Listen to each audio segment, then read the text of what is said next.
What's up Louis, it's guys here, hope you are doing great. In this video I'm going to share with you guys some of the basics of how I make money with stocks.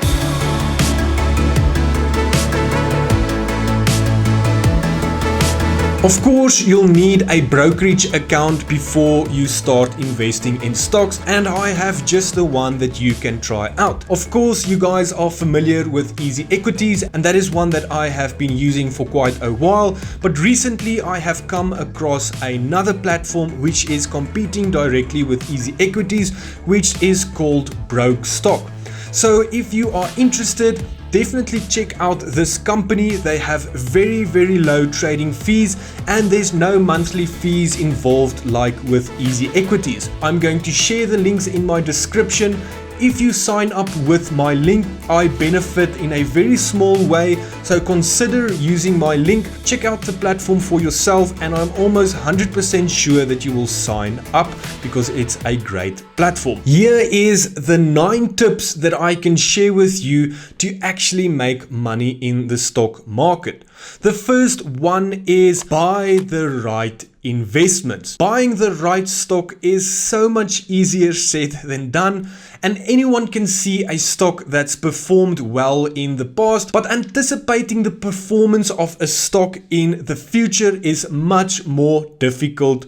And if you want to succeed by investing in individual stocks, you have to be prepared to do a lot of work to analyze a company and to manage the investment. If you are analyzing a company, you'll want to look at the company's fundamentals. You have to analyze the company's management team, evaluate its competitive advantages, study its financials, including its balance sheet, its income statements, and of course its statements of cash flow. Even these items are just the start, and going out and buying a stock in your favorite product or company isn't the right way to go about investing. Also, don't put too much faith in past performance because it's no guarantee of the future. So I can't stress enough the importance of fundamentally analyzing a company. If this sounds too difficult, this tip will help you a lot. This is number 2, and it is avoid individual stocks if you are a beginner. Everyone has heard someone talk about a big stock win or a great stock pick, and often we are not talking about those particular investments that also did very poorly. So sometimes people have an unrealistic expectation about the kind of returns that they can make in the stock market, and sometimes they confuse luck with skill. You can get lucky sometimes picking an individual stock, but it's hard to be lucky over time and avoid those big downturns also. Remember, to make money consistently in the individual stocks, you need to know something that the forward-looking market isn't already pricing into the stock price. There are tons of smart people doing this for a living, and if you are a novice, the likelihood of you outperforming that is not very good. An alternative to individual stocks is an index fund, which can be either a mutual fund or an exchange traded fund or a ETF, and these funds hold hundreds of stocks, and each share you purchase of a fund owns all the companies included in that index. Then number 3 is to create a diversified portfolio. One of the key advantages of an index fund is that you immediately have a range of stocks in that fund. For example, if you own a broadly diversified fund based on the S&P 500, you'll own stock in hundreds of companies across many different industries. But you could also buy a narrowly diversified fund focused on 1 or 2 industries. When starting out, I would definitely go broader, and diversification is important because it reduces the risk of any one stock in the portfolio hurting the overall performance, and doing that actually improves the overall returns. In contrast, if you're buying only one individual stock, you really do have all your eggs in one basket. The easiest way to create a broad portfolio is by buying an ETF or a mutual fund. It may not be the most exciting, but it's a great way to start, and it's certainly something that I still implement in my strategy. When it comes to diversification, that doesn't just mean many different stocks, it also means investments that are spread among different industries.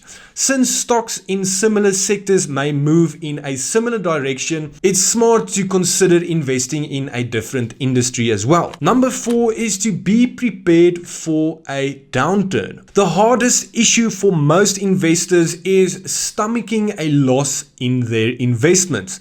And because the stock market can fluctuate, you will have losses occur from time to time. This is just part of it. You'll have to steel yourself to handle these losses, or you'll be prone to buy high and sell low during a panic. This is exactly what you want to avoid. As long as you diversify your portfolio, any single stock that you own shouldn't have too much of an impact on your overall return, unless it's Apple.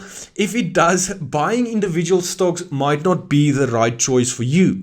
Even index funds will fluctuate, so you can't get rid of all of your risk completely. It's just part of the market. You need to ride out short-term volatility to get attractive long-term returns. Then number 5 is try a stock market simulator before investing. One way to enter the world of investing without taking risk is to use a demo account. Using an online trading account with virtual money won't put your real money at risk, and you'll also be able to determine how you would react if this really were your own money. Number 6 is to stay committed to your long-term portfolio. Investing should be a long-term activity, and you should divorce yourself from the daily news cycle. By skipping your daily financial news, you'll be able to develop patience, which you'll need if you want to stay in the investing game for the long term. It's also useful to look at your portfolio infrequently so that you don't become too stressed. These are great tips for beginners who have yet to manage their emotions when investing. One strategy for beginners is to set up a calendar and predetermine when you'll be evaluating your portfolio. Sticking to this guideline will prevent you from selling out of a stock during some volatility. Then number 7 is start now. Choosing the perfect opportunity to jump in and invest in the stock market typically doesn't work well. There is no perfect time to start unless you start now. One of the core points with investing is not just to think about it, but to get started and actually take action. If you invest now and often over time, that compounding is the thing that can really drive your results. If you want to invest, it's very important to actually get started and to have an ongoing savings program so that you can actually reach your goals over time. Number 8 is to avoid short-term trading.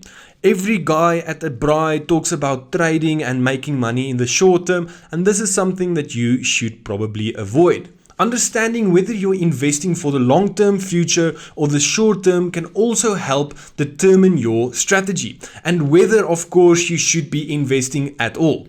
Sometimes short-term investors can have an unrealistic expectation about growing their money, and research shows that most short-term investors lose a lot of their money. Experts often advise investors that they should invest in the stock market only if they can keep the money invested for at least 3 to 5 years. Money that you need for a specific purpose in the next couple of years should probably be invested in a low-risk investment such as a high-yield savings account instead of gambling it in a short-term trading method. Then number 9 is keep investing over time. It can be easy to dump your money into the market and think you're done, but those who build real wealth do so over time and consistently. By adding money to their investment consistently over time, that means having a strong saving discipline. Holding back some of your paycheck so that you can put it to work in the stock market is a very smart move to do. You'll be able to put more money to work and grow your wealth even faster. You can automate this process of investing, helping to keep your emotions out of the process, which makes it much easier. Investing in the stock market can be very rewarding, especially if you avoid some of the pitfalls that most newer investors experience when starting out. Beginners should find an investing plan that works for them and stick to it through the good times and the bad.